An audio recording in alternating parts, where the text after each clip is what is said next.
இந்த சேனலை தொடர்ந்து நடத்த உதவி செய்ய நினைப்பவர்கள் உதவி செய்யலாம். வணக்கம். மோடியினுடைய ஆட்சியில் இந்தியாவில் சில நாட்களுக்குள் நடந்திருக்கக்கூடிய 2 விஷயங்கள் உலகம் முழுவதும் மிகப்பெரிய பேரதிர்ச்சியை ஏற்படுத்தியிருக்கிறார்கள். 2ஐயும் சிம்பிளாக முதல்ல சொல்லிடுறேன். மத்திய பிரதேசம் மோடியினுடைய ஆட்சி நடக்கக்கூடிய மாநிலம். அங்கே மலம் கலந்த குடிநீரை குடித்த குழந்தைகள் உட்பட, பெண்கள் உட்பட 10 பேருக்கு மேல் இறந்து போயிருக்கிறார்கள். பல பேர் உயிர் கவலைக்கிடமாக மருத்துவமனையில் அனுமதிக்கப்பட்டிருக்கிறார்கள். 250க்கும் அதிகமான பேர் என்ன ஆகும்னு தெரியாமல் நிலைமையில் இருக்கிறாங்க. இந்த நேரத்தில் மோடியினுடைய கட்சியில் இருக்கக்கூடிய ஒரு எம்எல்ஏ கேட்டிருக்காரு, 10 பேர் உயிரிழந்ததெல்லாம் ஒரு பெரிய விஷயமா அப்படின்னு கேட்டிருக்கக்கூடிய ஒரு செய்தி ஒன்று. 2வது, உலகமே அதிர்ச்சிக்குள்ளான ஒரு சம்பவம், ஒரு பாலியல் வன்கொடுமை இல்லையா? இதில் மோடியினுடைய ஆட்சியில் இருக்கக்கூடிய பாஜக கட்சியை சார்ந்த குல்தீப் செங்கார் என்று சொல்லக்கூடியவனுக்கு டெல்லி ஹைகோர்ட் பிணை வழங்கியிருக்கிறது. இது நம்ம எல்லாம் பார்த்தோம். இப்போ இதுக்கு பின்னாடி இருக்கக்கூடிய விஷயங்களை தான் நம்ம இந்த பதிவில் பார்க்க போகிறோம். என்ன அப்படின்னா, டெல்லி ஹைகோர்ட் இந்த குல்தீப் செங்கார் என்று சொல்லக்கூடிய ஒரு மிகப்பெரிய கொடூரமானவனுக்கு பிணை வழங்கியது இல்லையா? அப்படி வழங்கிய 2 பேர், ஒருத்தர் ஹரிஷ் வைத்தியநாதன், இன்னொருத்தருடைய பெயர் சுப்பிரமணியம் பிரசாத். இவங்க 2 பேரும் தான் நீதிபதிகள். இவங்க 2 பேரும் சேர்ந்து தான் உனாவோ என்று சொல்லக்கூடிய பாலியல் வழக்கில் குற்றவாளியாக இருக்கக்கூடிய மிகப்பெரிய கொடூரமானவனுக்கு பிணை வழங்கியவர்கள். சரியா? அப்போ இவங்க 2 பேரும் யாரு அப்படின்னு நீங்க முதல்ல பார்க்க வேண்டியது இருக்கு. இந்த ஹரிஷ் வைத்தியநாதன் அப்படின்னு சொல்லக்கூடிய நபர் மோடி முதலமைச்சராக இருக்கும்போது குஜராத்தில் ஒரு மிகப்பெரிய கலவரம் நடந்தது இல்லையா? ஒரு 3000த்திற்கும் அதிகமான அப்பாவி மக்கள் கொல்லப்பட்டார்கள் அல்லவா ஆர்எஸ்எஸ் சங்க பரிவாரங்களால். இதில் குஜராத் கலவரம் தொடர்பாக அது நடந்ததற்கு பிறகு அரசு தரப்பு வழக்கறிஞராக, அன்றைக்கு அரசு மோடியினுடைய அரசு தரப்பு வழக்கறிஞராக கோர்ட்டில் வாதிட்டவர் அப்படின்னா யாருன்னா இந்த ஹரிஷ் வைத்தியநாதன் என்று சொல்லக்கூடிய நபர் தான். அடுத்ததாக உங்களுக்கு தெரியும், பாபர் மசூதி இருந்த இடத்துல ராமர் கோயில் கட்டப்பட வேண்டும் என்று அதற்காக சுப்ரீம் கோர்ட்டில் வழக்கறிஞராக வாதிட்டவர் தான் இந்த நபர். 3வதாக அவர் ஒரு முத்தான சில வார்த்தைகளை சொல்லியிருக்கார். அதை நீங்கள் கேளுங்க, நமக்கு சிரிப்பு தான் வரும். என்ன சொல்லியிருக்கார் அப்படின்னா, பார்ப்பன சமூகத்தினர் வரலாற்று ரீதியாக இந்து மறுமலர்ச்சியுடன் ஆழமான தொடர்பை கொண்டவர்கள்.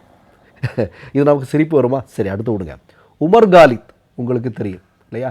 கலவரங்கள் உருவாக்கினார்கள், சதி செய்தார்கள் என்பதற்காக உமர் காலித்தை சிறையில் அடைத்தார்கள்.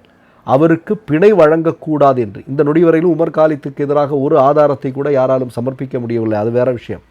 அந்த உமர் காலித் இத்தனை வருடங்கள் சிறையில் இருந்ததற்கு பிறகும் பிணை கொடுக்கக்கூடாது என்று தடை போட்டு கொண்டிருப்பவர் இவர்.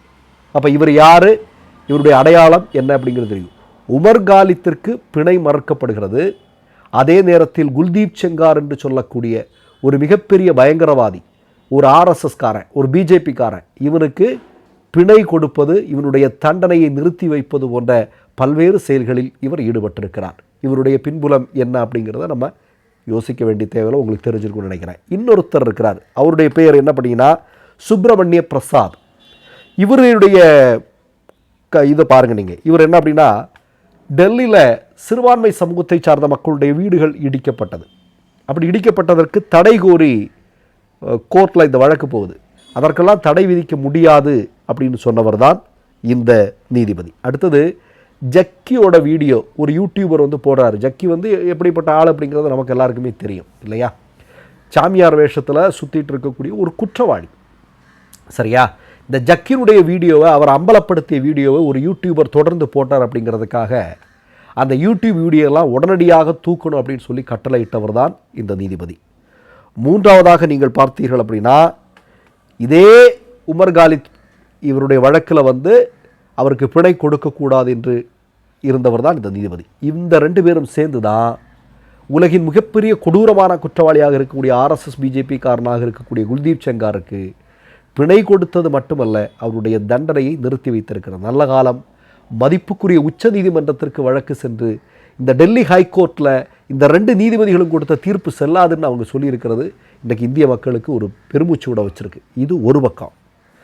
இன்னொரு பக்கம் நீங்கள் பார்த்தீங்கன்னா இந்த குல்தீப் செங்காரை விடுதலை செய்வதற்காக பாஜக ஆர்எஸ்எஸ்ஐ சார்ந்த மகளிர் அணி சார்ந்தவர்கள் டெல்லியில் ஒரு போராட்டம் நடத்துருங்க. யாருக்கு? சுதந்திர போராட்டத்தில் ஈடுபட்டவருக்காக இல்லை, தன் வீட்டில் வேலைக்கு வந்த பெண்ணை பாலியல் பலாத்காரம் செய்தது மட்டுமல்ல, அவனுக்கு தெரிஞ்சவங்களும் சேர்ந்து அந்த குற்றங்களில் ஈடுபட, இந்த பெண்ணினுடைய உறவினர்கள் எல்லாம் தொடர்ச்சியாக கொல்லப்பட, நாடே நடுங்கிய வழக்கில் கைதான ஒருத்தனை விடுதலை செய்யணும் அப்படின்னு சொல்லிட்டு அங்கே இருக்கக்கூடிய பாஜக ஆர்எஸ்எஸ் மகளிர் அணி ஒரு போராட்டம் நடத்துகிறாங்க. உடனே ஒரு பத்திரிகையாளர் போய் கேட்குறான், உங்கள் வீட்டில் உங்கள் பிள்ளைக்கு இப்படி நடந்தால் நீங்கள் என்ன பண்ணுவீங்கன்னு கேட்கும்போது நன்றி அப்படின்னு சொல்லிட்டு அந்த கூட்டம் ஓடுற காட்சியெல்லாம் நம்ம இப்போ பார்த்தோம். என்ன நடக்குது அப்படின்னு பாருங்கள். அடுத்ததாகத்தான் நான் சொல்ல போகிற மிக முக்கியமான விஷயம் என்ன அப்படின்னா, மத்திய பிரதேசம் இந்தூர் என்று சொல்லக்கூடிய பகுதி 8 வருடங்களாக இந்தியாவிலேயே தூய்மையான நகரம் என்று பெயர் பெற்றிருக்கிறார்கள் என்று சங்க பரிவாரங்கள் சொல்கிறார்கள். இந்த ஊரில் அப்பாவி மக்கள் குடிக்கக்கூடிய குடிநீர் இருக்கிறது அல்லவா, இந்த குடிநீரில் மோடியினுடைய அரசாங்கம் கொடுக்கக்கூடிய குடிநீர், அந்த குடிநீரில் மலம் கலக்கப்பட்டிருக்கிறது. இந்த மலம் கலந்த குடிநீரை குடித்த பிள்ளைகள் உட்பட, பெண்கள் உட்பட 10 பேர் இறந்து போயிருக்கிறார்கள். ஏராளமான பேர் உயிர் போயிருமா, இந்த பெரிய பிரச்சனையில் இருக்கிறாங்க. இந்த மாதிரியான சூழலில் அங்கே இருக்கக்கூடிய மத்திய பிரதேசத்தை சார்ந்த, இந்த பகுதியை சார்ந்த எம்எல்ஏ கைலாஷ் விஜய் வர்க்கியா என்று சொல்லக்கூடிய நபர், அவன் என்ன பேசியிருக்கிறான் அப்படின்னா, இந்த 10 பேர் உயிரிழந்ததெல்லாம் பெரிய விஷயமா அப்படின்னு கேட்டிருக்கான். பாருங்கள், ஒரு மனிதனுடைய உயிர் இவர்களுக்கு எந்த அளவிற்கு ஒரு துச்சமாக மதிக்கிறார்கள் என்பதை பாருங்கள். அப்போ எவ்வளவு கேடுகட்ட டிசைனாக இருக்குது இந்த ஆர்எஸ்எஸ் பாஜக காரர்கள் அப்படிங்கிறத நீங்கள் பார்க்க வேண்டியிருக்கிறது. இதுதான் இவர்களுடைய வளர்ப்பு என்பது இப்படி தான். இவர்களுடைய சித்தாந்தம் இவர்களுக்கு கற்றுக் கொடுப்பது என்பது இப்படித்தான். இறந்ததில் இந்து பிள்ளைகள் இல்லாமல் இருப்பார்களா?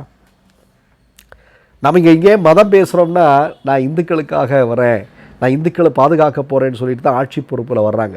இவங்களுடைய ஆட்சியில் தான் இந்துக்கள் அதிகமாக துன்பப்பட்டு கொண்டிருக்கிறார்கள். மோடியினுடைய ஆட்சியில் தானே இந்துக்கள் அதிகமாக வேலை இல்லாமல் இருக்கிறார்கள். இதோ நேற்றை கூட கேஸ் சிலிண்டரை விட 111 நாமம் போட்டார் மோடி, இல்லையா?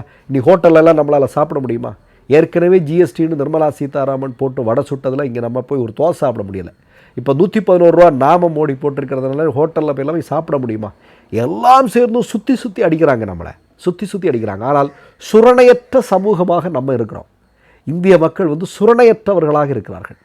பாருங்களேன், இதில் ஒரு 2% உலகத்தில் எதையாவது ஒரு நாட்டில் நடந்தால் இதுக்கு முன்னாடி அந்த ஆட்சி வீட்டுக்கு போயிருக்கும், வெளியே போயிருப்பாங்க, இல்லையா? இவ்வளவு கொடூரங்களை நிகழ்த்திய பிறகும், இவ்வளவு மக்கள் விரோத செயல்களை செய்ததற்கு பிறகும் இன்னமும் அரியணையில் தொடர்கிறார்கள் என்றால் நம் இந்திய மக்கள், நாம் எல்லோரும், நான் உட்பட சொல்கிறேன், சுரணையற்றவர்கள் தான். மற்றொரு நிகழ்வில் சந்திப்போம். நன்றி, வணக்கம். 3 யூடியூப் சேனல்கள் வியாபாரத்திற்கு இருக்கிறது. தேவைப்படுபவர்கள் இந்த எண்ணுக்கு தொடர்பு கொள்ளுங்கள். மை நேம் இஸ் ரெட் சேனலை சப்ஸ்கிரைப் பண்ணிக்கோங்க. அதுக்கப்புறமா பக்கத்தில் இருக்கிற ஜாயின் பட்டனை கிளிக் பண்ணீங்கன்னா ஒரு நியூ பேஜ் ஒன்று ஓப்பன் ஆகும். அதுலேயும் ஜாயின் பட்டனே கிளிக் பண்ணிக்கோங்க. அதில் பார்த்தீங்கன்னா credit R debit card options இருக்கு. இதில் உங்களுக்கு விசா, மாஸ்டர் கார்டு, ரிப்பே அப்படின்னு 3 ஆப்ஷன்ஸ் கொடுத்துருக்காங்க. அதில் நீங்கள் எந்த கார்டு சூஸ் பண்ணுறீங்களோ அந்த கார்டோட நம்பர் என்டர் பண்ணிக்கோங்க. அப்புறமா கார்டோட வேலிடிட்டி மந்த் அண்ட் இயரை டைப் பண்ணிக்கோங்க.